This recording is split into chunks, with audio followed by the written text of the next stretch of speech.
Connected in 3D, Real-Time Solutions and Digital Twins podcast with your host, Ashley Crowder. Hi, welcome to Connected in 3D, Real-Time Solutions and Digital Twins. I'm your host, Ashley Crowder, co-founder and CEO of VNTANA. But this week, I'm turning it back to an interview my co-founder, Ben Conway, did with fashion expert Yury Antonov on what was real and total nonsense with 3D AR in the metaverse back in 2022. Many of the topics they discuss are still relevant, and so whether you're new to 3D or you've been in the trenches for a long time, this episode has a lot of great advice on how to scale 3D in fashion. Hello, everyone. Welcome to our first ever LinkedIn Live series. My name is Ben Conway. I'm the co-founder and COO of VNTANA. We're a 3D infrastructure platform that allows brands to add 3D capabilities across every step of the product lifecycle, from design and collaboration early on all the way to go to market. And we're powered by patented optimization algorithms that can reduce 3D file sizes by up to 99%. And with me today, I have a guest that I'm very excited about, and the only person that I wanted to join me on this first LinkedIn Live series.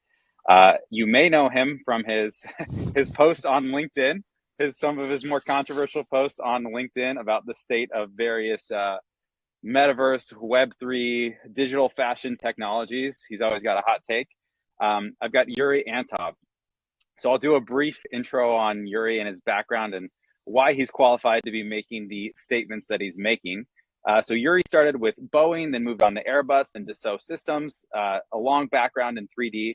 From there, he moved on to working at PVH, where he was actually the lead architect of their 3D design and development process, and then moved on to Stitch, who you might be familiar with, where he was the head of technology and then head of product. Recently, Yury has gone solo and is consulting with fashion brands on helping them accelerate their digital transformation and especially their use of 3D.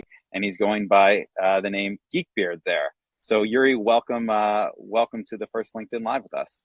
Thanks, Ben. Amazing introduction. I even learned something. So it's pretty nice being here. I'm super excited. And I'm also very happy that quite a lot of people, I guess, joining, and definitely shout out to everybody who is now watching. And let's dive into this. I really wonder what we have on the menu. By the way, just maybe a small note for the audience. Nothing is pre-scripted. No one is reading from the screen. Correct. We are supposed to have an open conversation, right, Ben? Yes, that's exactly right. So we're going to keep it really loose today in the format. If you've got some questions, put them in there. I don't know that we're going to answer them, but we might bring it up if it's an interesting topic. So I'll start out with a softball. What's the most exciting thing you're seeing in digital fashion right now? What are you really excited about that you're seeing from a technology perspective? Yeah, super good question. I have two answers actually, because I have two types of excitement.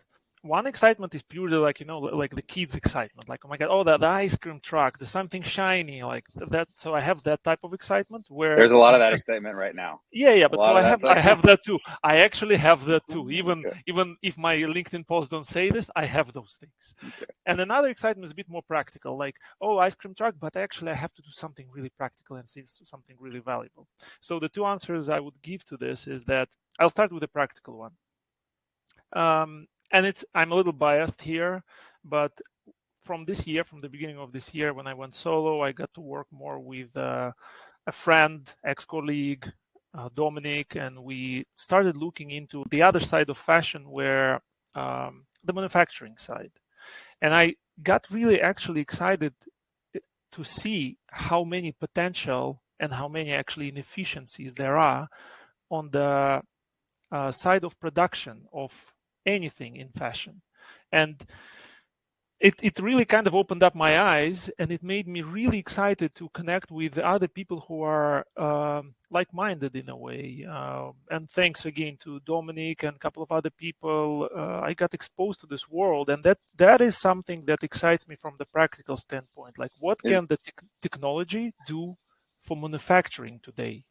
So what you're saying, so I was saying you're not excited about, so what's the actual, maybe technology that people would understand? So you're excited about the opportunity of how this stuff can be applied in manufacturing, but what what's the technology that's driving it that's exciting for you? Fair enough. We can even say, okay, then I'll throw in, there could be multiple actually technologies, but we can actually take even the 3D design, that what brands are creating their collections in 3D.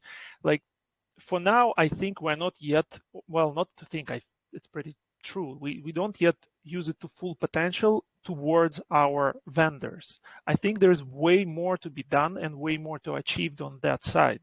And getting a little closer to this world, it's obvious that the technologies like 3D do not only touch your product development within a brand, which includes, of course, communication with your vendors, but also on the production side, certain business models can change thanks to the 3D design and opportunity of creating garments digitally. So there is a lot that can be done there, and I'm actually practically excited for it.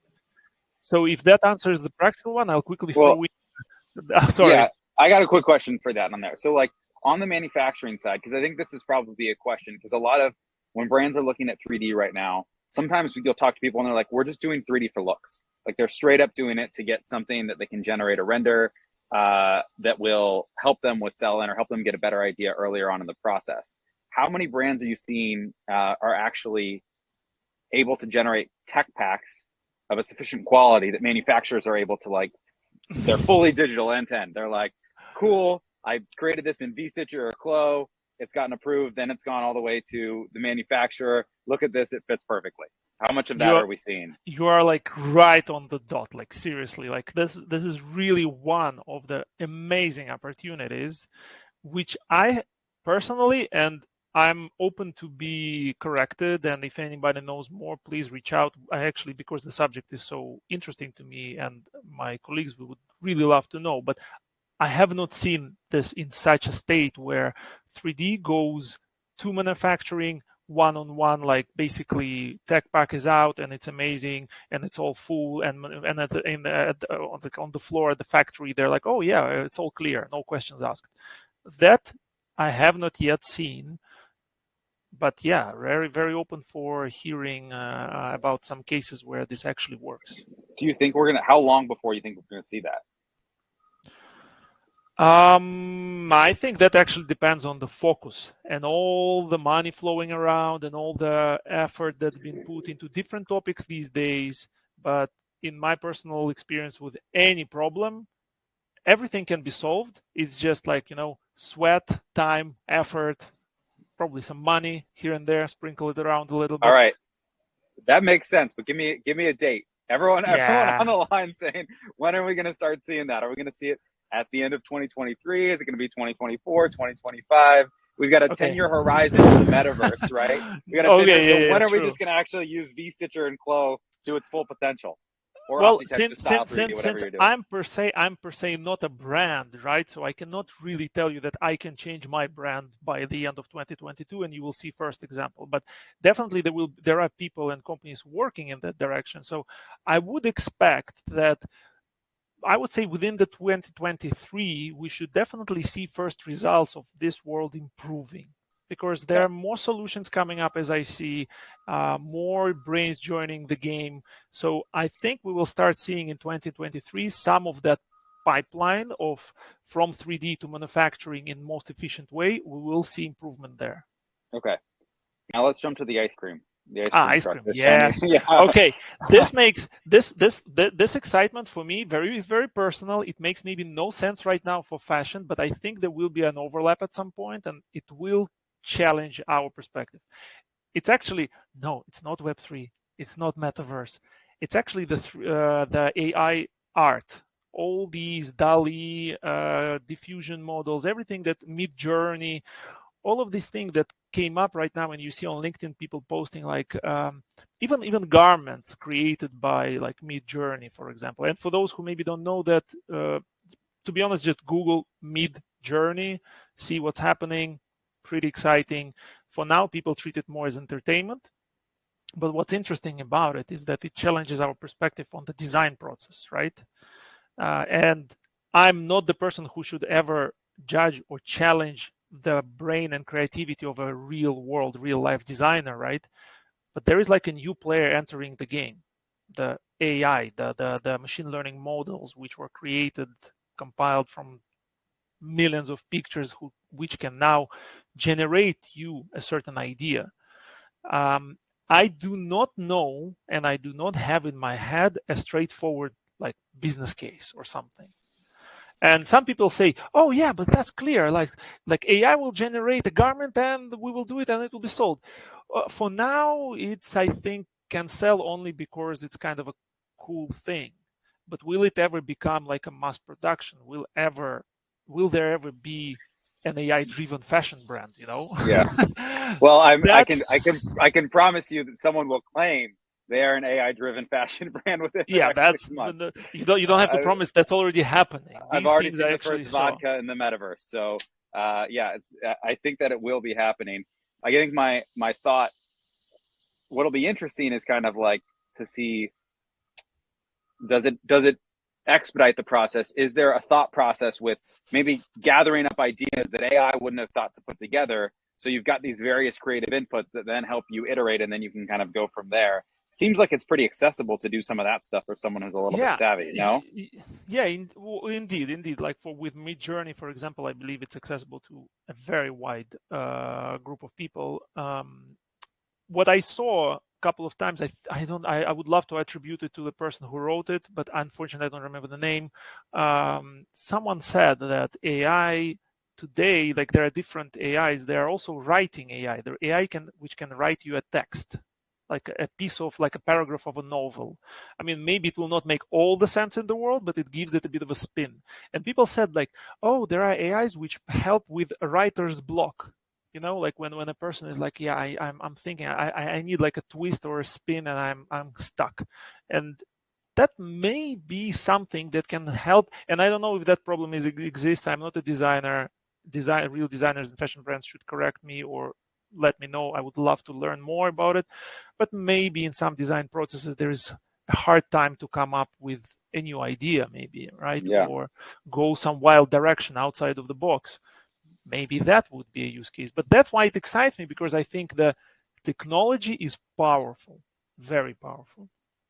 Yeah. What we will find as a use case for it, I'm taking a step back, just like getting my popcorn and just observing like what's going on, where will it go? But I'm excited about it. That seems to be your take on a lot of stuff, I think, which I think is refreshing, is that it's not that Web3 solving world hunger. It's that there's powerful concepts that are here. There are powerful technologies. The application of them is yet to be determined, and we're not totally sure what direction that's going to go. And I think that's really true of everything. I think anyone who's talking to you right now who says they've got it all figured out end to end is probably not telling you the truth, or certainly not the whole story there. So I think it's important to keep in mind throughout this discussion, because it comes up a lot. Absolutely, yeah. So let's go to another fun topic. If you had $1 million to invest in a company that's not Geekbeard and not VNTANA, where are you putting that in fashion tech right now? Well, first I'll have to go through the list of friends and family who I can still invest in. But okay, let's assume we're not doing that. I will probably link it back to my first excitement. I was observing, and again through conversations and some not per se research, but what pops up and things I get to know, that there are smaller brands coming up on the market which challenge the big brands' business models. And I know most of them, of course, from Amsterdam. And if you look at them, definitely shout out to those to the brands like New Optimist, Charlie and Mary, and please everybody Google, look at them.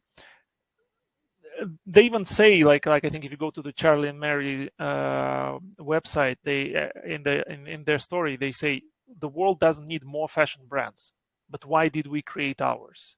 So these are the smaller brands which try to rethink and try to optimize the manufacturing side, the supply side, the produce locally. So they try to challenge this paradigm, or maybe coexist. So I would give them 1 million. Sorry, I will give 1 million to one of them. I cannot say to which, maybe not even one of these two, maybe somebody else, but I would go in that direction. Maybe we can get you to host a pitch competition in Amsterdam. All we got to do is figure out the $1 million part. Yeah, exactly. I mean, I don't have one. I mean, well, you're VNTANA, and maybe have one.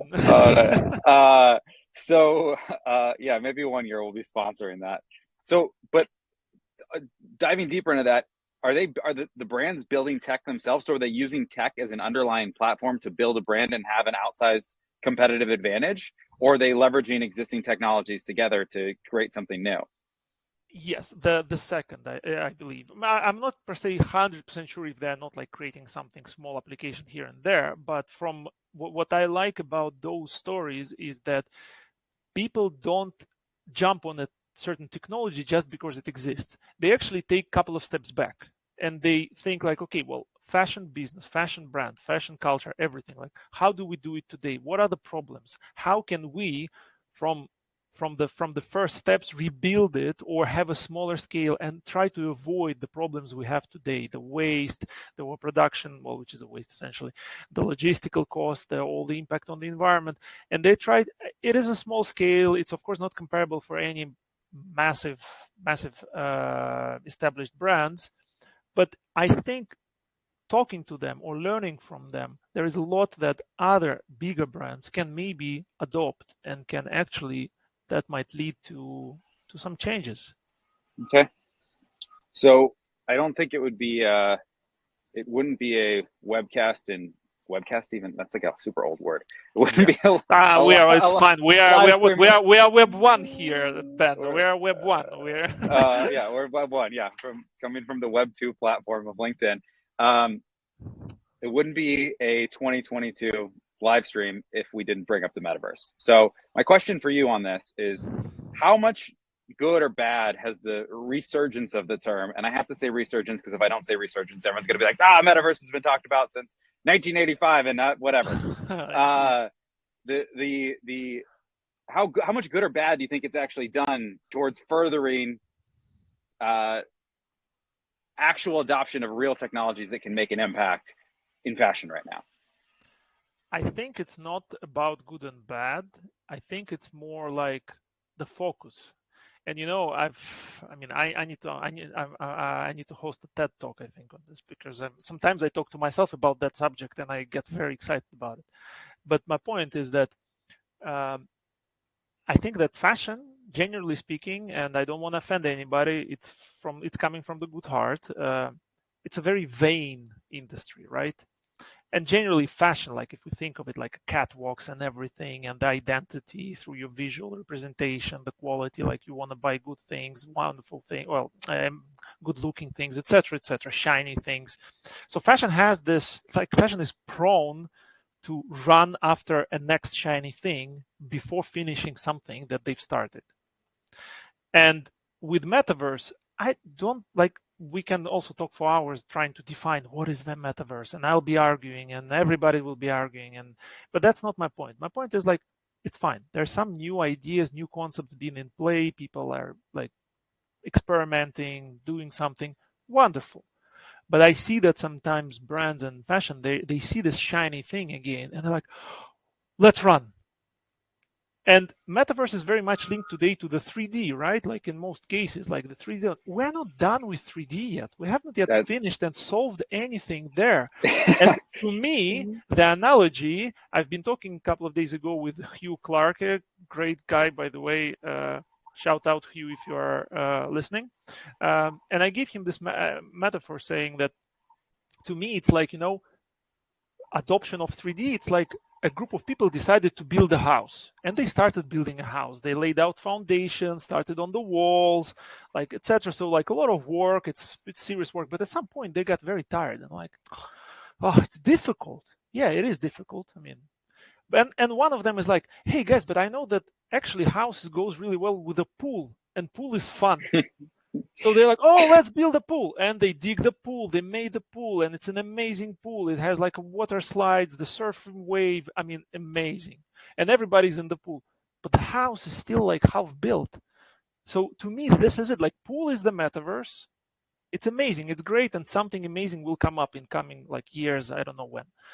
But we still need to do right by fashion and by 3D and by all the digitization in fashion, so that these are all connected. You want the pool and the house together.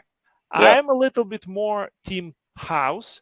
I love the pool. I'll be in that pool with my floaty, with like, I mean, I'll be having fun, but I want to finish the house also. I want to be like putting the roof and actually high-speed internet and everything there.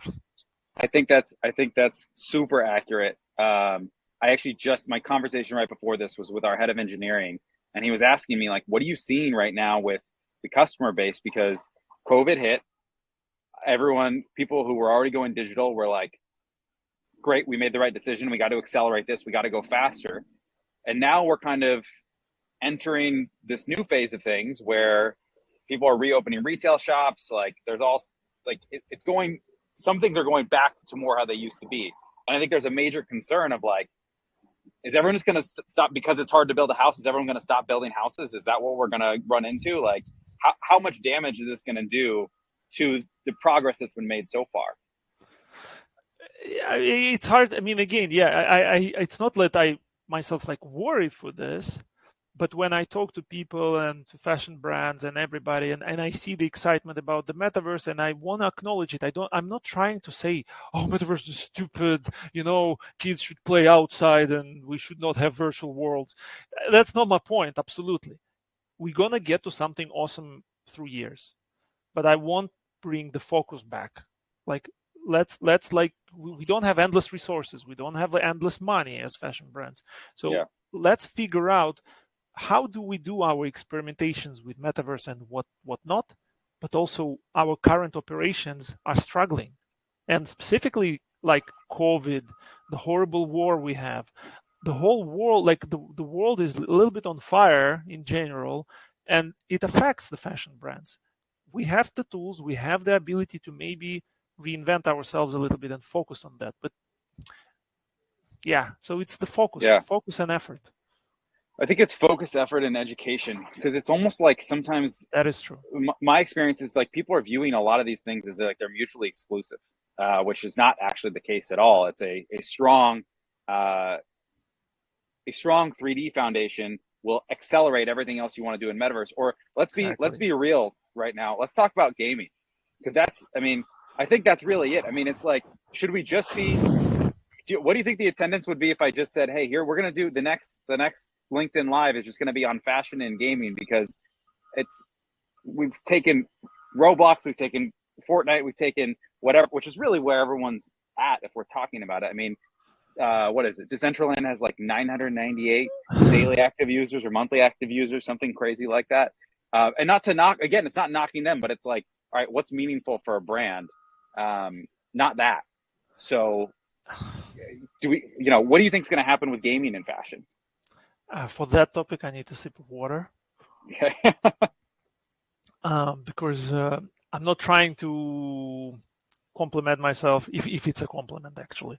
Not trying to like build my street cred here, but generally I'm a gamer from like early age till today. After this call, I'll eat some food and I'll start playing games. So when I see, so my point, with gaming and fashion, there were many attempts, by the way, a lot, and many years ago. Prada going into Final Fantasy franchise, Louis Vuitton also playing with Final Fantasy virtual models. There was some stuff with Grand Theft Auto. Yeah, exactly. But kind of carefully. Nothing was like too much, and nothing was per se breaking into the gaming business models. This year, well, not per se this year. I should be very careful naming dates, because someone will say that it's been before. But lately, fashion goes into gaming with a lot of bold statements, and it's of course built on top of the notion of the Web3, again, metaverse, everything kind of mixed in together. What I'm a little bit concerned there as a gamer is the gaming industry existed without a massive presence. Fashion, totally fine. It has its own business model. It works perfectly fine. Games are being developed for the storylines, for entertainment, for casual entertainment. And it's fine. It did not miss fashion.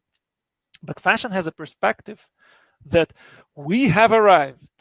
Welcome us. And this is where it goes a little bit against the grain with people like me, and maybe I'm not supported by many. Maybe I'm the unique here opposer of this attitude. But in a way, I think, okay, wait a sec. We are fine. We get that we can mix the business models, but can we do it slightly more carefully?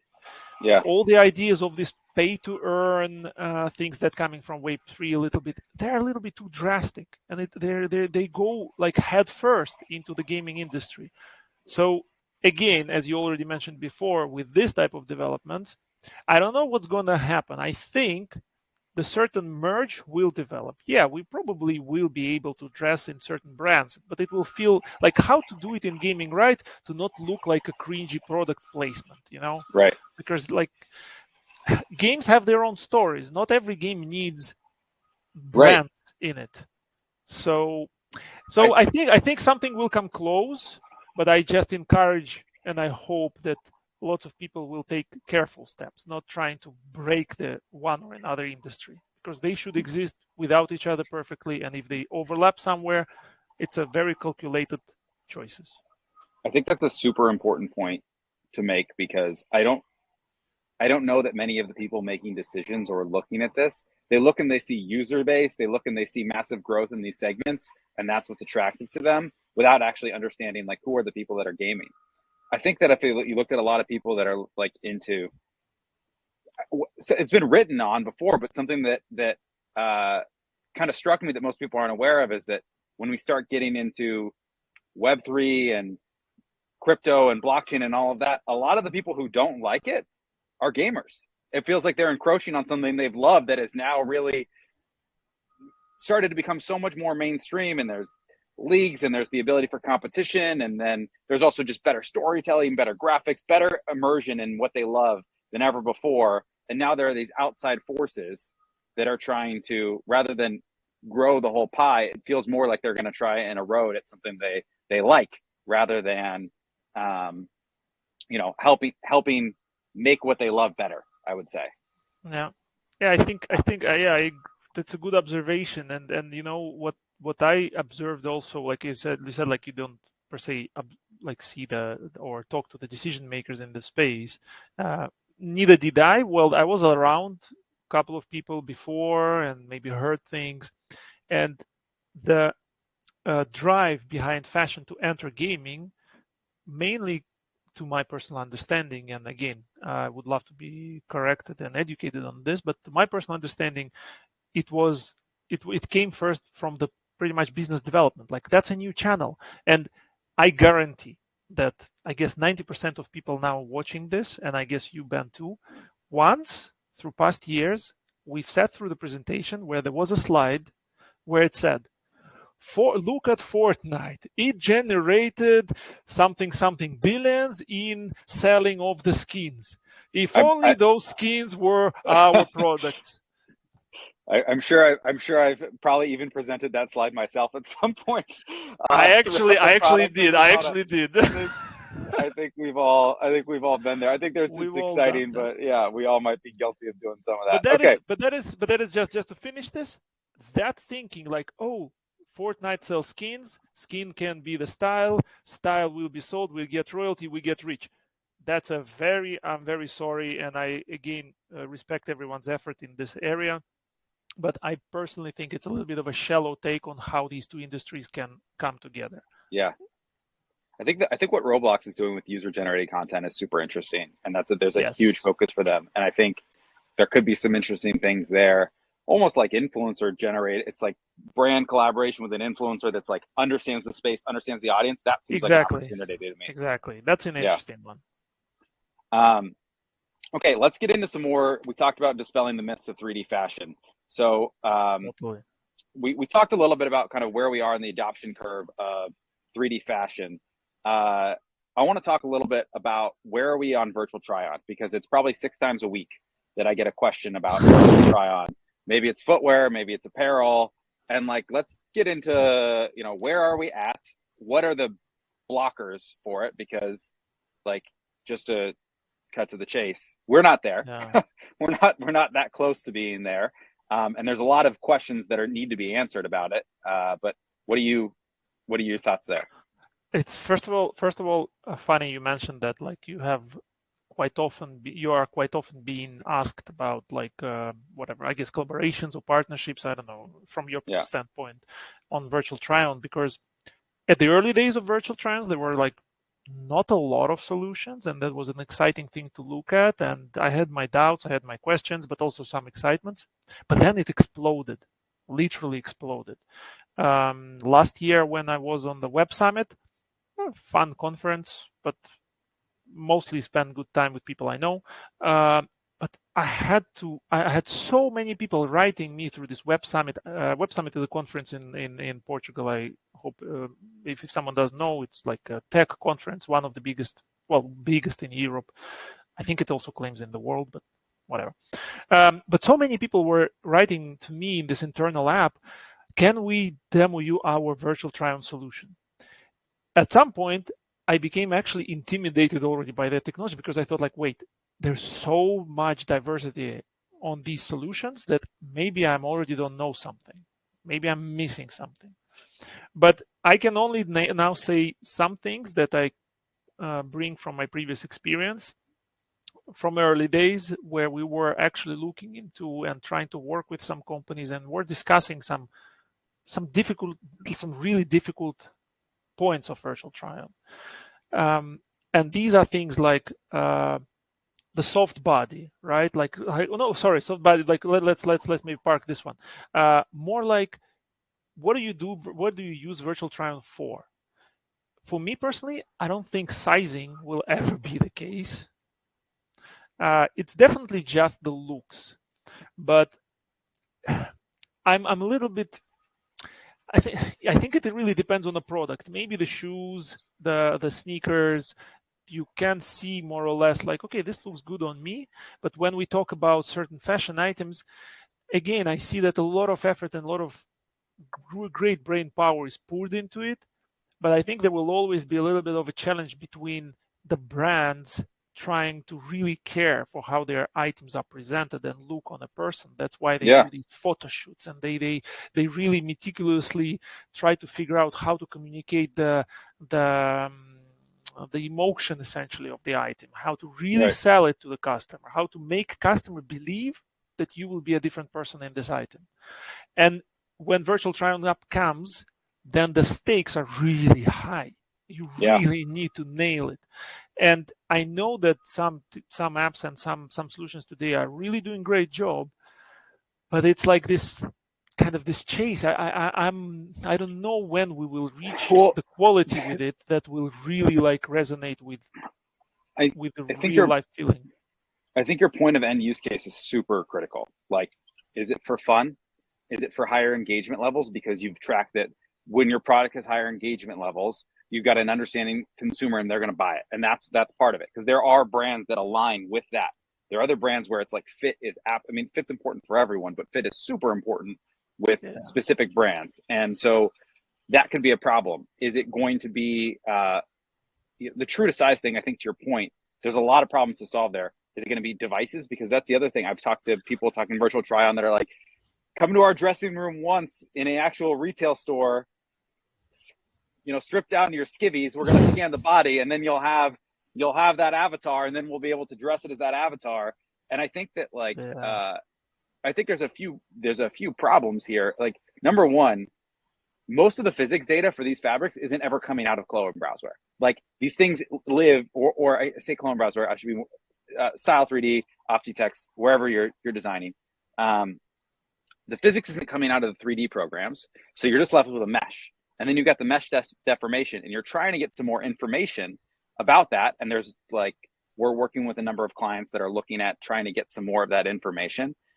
And the mesh deformation is based on simulations they've run over thousands of meshes to try and get it right. But the reality is, it's just kind of in the same way that you scale an image by pulling the corner, it's scaling it.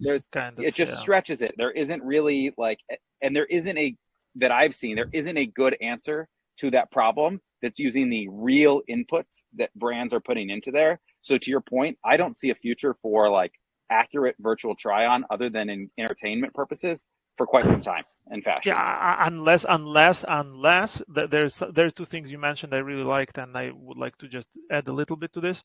So the hardware, I mean, yeah, okay, going to the retail store, getting scanned, but also there are a lot of applications offering you the virtual try-on via the iPhone, or any mobile essentially, which is a cool thing.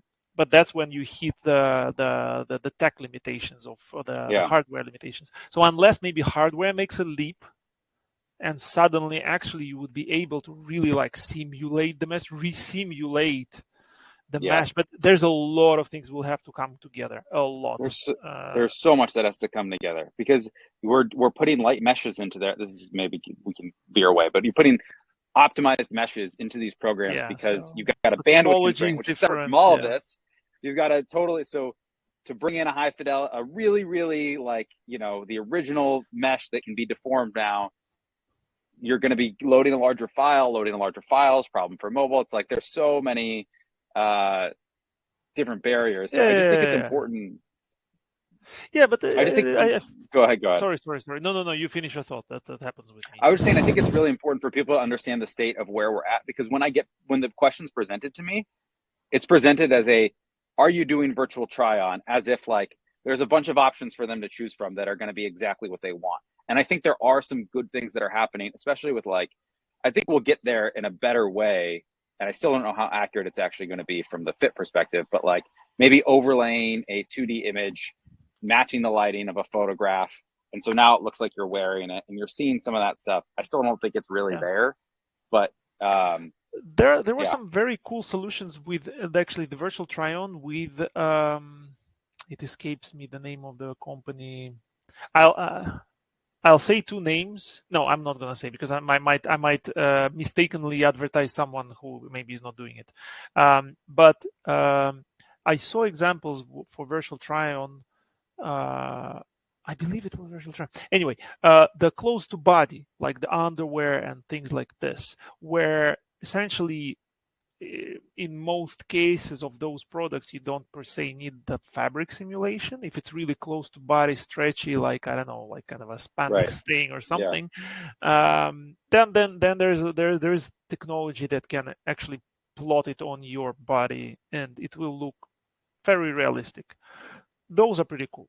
Those, I think, can actually help with even model shoots if needed. You can put the products on the models without asking models to try them, etc., etc. So those are interesting ones. The final comment I want to give on the virtual try-on is something that you said as a use case is like, maybe the current state of virtual try-on is really good for fun, as you said, for the customer engagement, to create these type of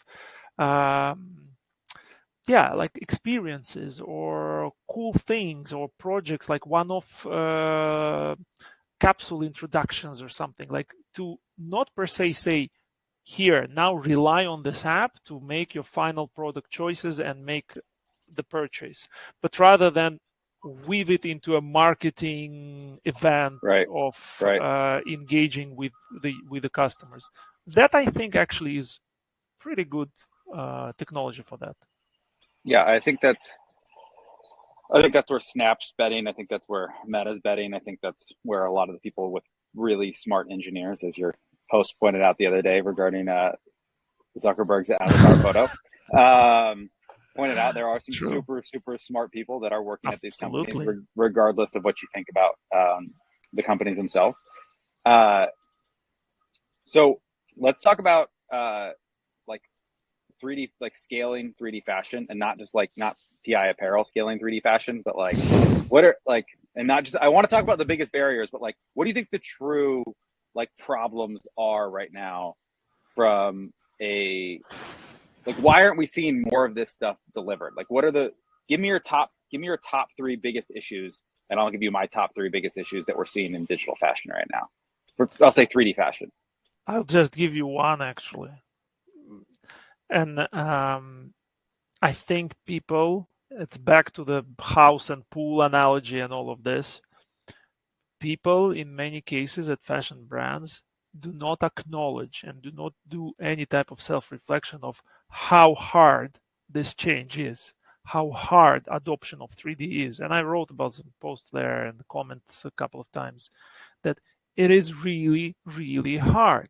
And if any designers here on the call who moved from 2D to 3D are listening to this, my heart goes to you guys, girls, anybody, because it is a very strong transition, very hard and very steep transition going from our traditional way of designing through sketches and everything to now embarking onto this new technology which demands time, skill, and then at the same time your leadership and everybody around you have to also acknowledge that certain things will be done differently now, certain things will take more time. So what I mostly notice is that people take this transition lightly. They think it's enough to go and sign up a contract with a software provider, one of the 3D tools, get a basic training, get the people educated, and probably we're good to go. Oh yeah, wait, fabrics. Yeah. Okay, we'll get another software. Oh yeah, okay, fabrics. But why don't they look good? Huh. Okay. We will. I don't know. Pay for something else. Oh, vendors. Yeah, we need to get vendors on board, and it just starts expanding. So I think people they're unrealistic in their expectations. Or they thought it will go faster, or they thought it would be easier. But my message to everybody, like even if anybody, like any client I work with today and any future client, if you invite Yury to work, Yury not gonna tell you that, oh, easy peasy, let's do it. My message to you you will struggle, you will suffer, you will spend money. This sounds like you're a personal trainer. Yeah, in a little bit maybe, but like this will be hard, and only if as a brand, as a company, you actually acknowledge it and you acknowledge that you need leadership on board, you need time, you need to really think and plan, then gradually and slowly you might identify step by step problems, gaps, and start solving them.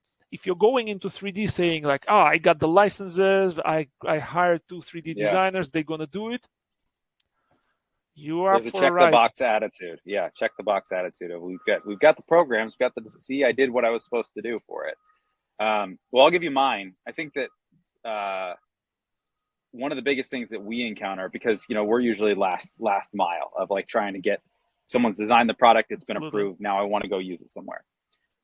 The complete lack of understanding and education out there about the difference between real-time 3D and renders, and it is very, very different. So like all of the applications that we're talking about for the most part are real-time 3D. The beautiful images you have are renders, although you could use tools like Unity or Unreal to use a real-time engine to generate the renders. And that like fundamental lack of understanding from a use case perspective, this probably isn't adoption, but like I think that if they had more end use cases, you'd get more buy-in from leadership of like, wow, look at all this great stuff. Look at how much 3D is helping us sell. Of course, we need to invest more into there. And so I think if we could educate people more on, what's the difference between these two technologies? What are the results we can expect today? Where should we be investing if we want to see things improve?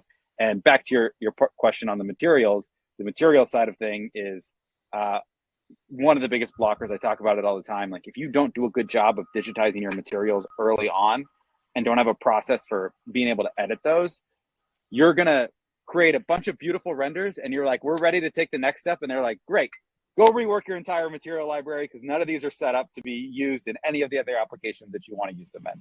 So those, I guess, weren't 3, but 2 that come up daily for us. When you talk about materials, people who know me and who I worked with around materials and the problems around materials, and the end result, like whether it's a render or live 3D, they know I use the phrase. I'm not going to use it live because it has a little bit of a maybe not the best word, but I'll correct it a little bit for the sake of this live stream. I say bad things in, bad things out. So yeah, people sometimes also underestimate, as to your point, of course, absolutely, the importance of materials, the quality of the scans. If you found a solution that does scans through, I don't know, some strange technology, and they say it's fast, it's quick, whatever, it's cheap, you'll get all library in a week of your 1,000 materials, it's not a win. Don't be too happy about it yet. because you really need to establish your quality standards.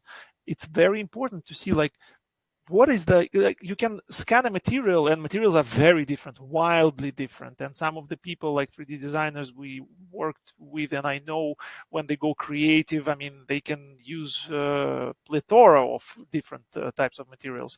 So to scan them right and have a quality that will then generate a good render, which can stand to the challenge of even e-com maybe. Which can then be, material also can be set up in such a way that it will go into your Unreal or Unity or whatever. That's that's just material. We're not even talking yet the design. It's just the material. Right. And I also think people sometimes think very lightly. They get a solution, it kind of works, then they see end results a little worse, and they're like, yeah, well, this 3D software we're using is not doing good. But I'm like, okay, let's go back to the chain. Maybe it's actually at your first step of digitization of your material where things don't go right. I think that's a really important point. And I think we had scheduled 30 minutes. We're at about 45 minutes right now, but I think it's been a great conversation. And I think to sum up, we were talking about dispelling the myths. One of the biggest myths is it's fast. It's going to be cheap, or it's going to be faster. It's going to be easy. It's the same as with any other industry. If you think you're getting any of those things, off the bat today, you're probably not. You're probably not. It's very complex. And if someone presents it as completely straightforward, and it's not like there can't be automated solutions for pieces of the puzzle. I certainly don't want to sell. I don't want to say that I'm full of hot air with all of this stuff, but it's going to require time. It's going to require money. It's going to require an investment and a deep understanding if you really want to be able to do stuff at scale. Absolutely, yeah. And it's like, I don't want to like the enthusiasm and the excitement of people like bringing something and saying like, oh my God, let's do this. I think it should stay. Like we need to have like those startups, young people coming with ideas, anyone, not per se, I don't want to be ageist, anybody comes with new ideas, that should stay and that should happen. But I just really care for the focus, like carefully choose your priorities. And the new technology is very rarely is just one click of a button.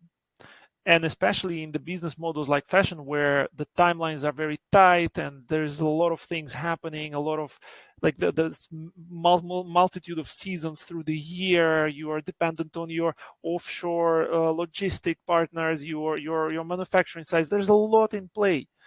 So when you bring in a new technology, like you just like drop it into your operations, it will probably have a chain effect.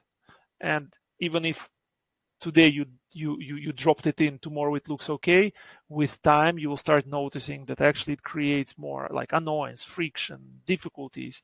Probably you cannot pre-plan everything, but just don't give up.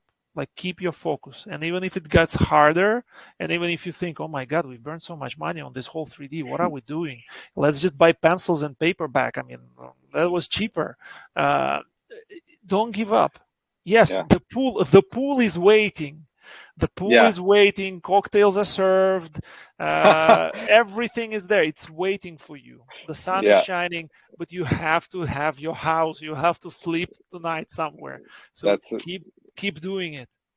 I think that's an excellent way to sum it up. Well, Yury, thanks so much for joining us today. Thank you all for listening in.